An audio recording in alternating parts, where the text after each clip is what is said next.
So got home yesterday after like 7 hours. It was pretty hot. I was pretty wired. So I pulled out the old Bible again just because I knew I'd be up reading. I haven't read any of it in a little while. And I had all the Christians screaming at me. You know, they always do it with the big signs, you're going to hell.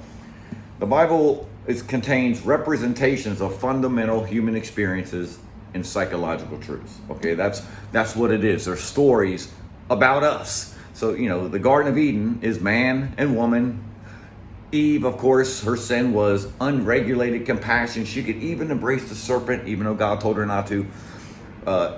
Adam's sin was pride. Do whatever you want, sweetie. And I've always saw myself as the serpent. I was the cold, cunning serpent that came in and fooled both those saps. Okay? There's different representations of who we are. Cain and Abel. Abel made all the right sacrifices, worked hard, busted ass, succeeded. Cain didn't. He wouldn't do that. So he didn't succeed, and he got resentful and got upset. So he killed the ideal, Cain. And then God looks at the earth and sees all this crap, says, you know, you guys are all suck. You're going to get out of here. But Noah, who walked with God, which means to basically imitate Christ, voluntarily confront malevolence and suffering, take on a heavy load, responsibility, carry your cross, so to speak, walk uphill.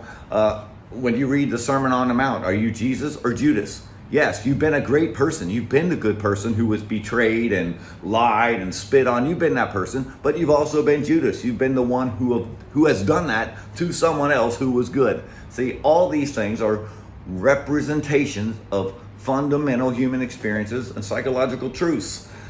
That's what it is. That's all. And then I go back. I always used to go, and I still do, from Eastern philosophy, where everything just happens.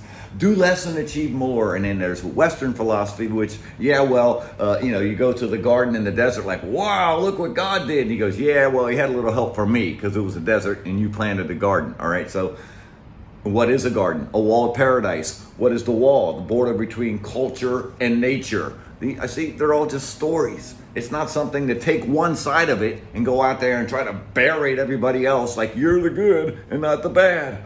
I'm successful, but I don't have to work. It's the same shit, dude.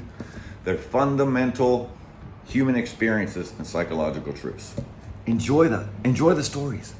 Don't try to be a holy roller.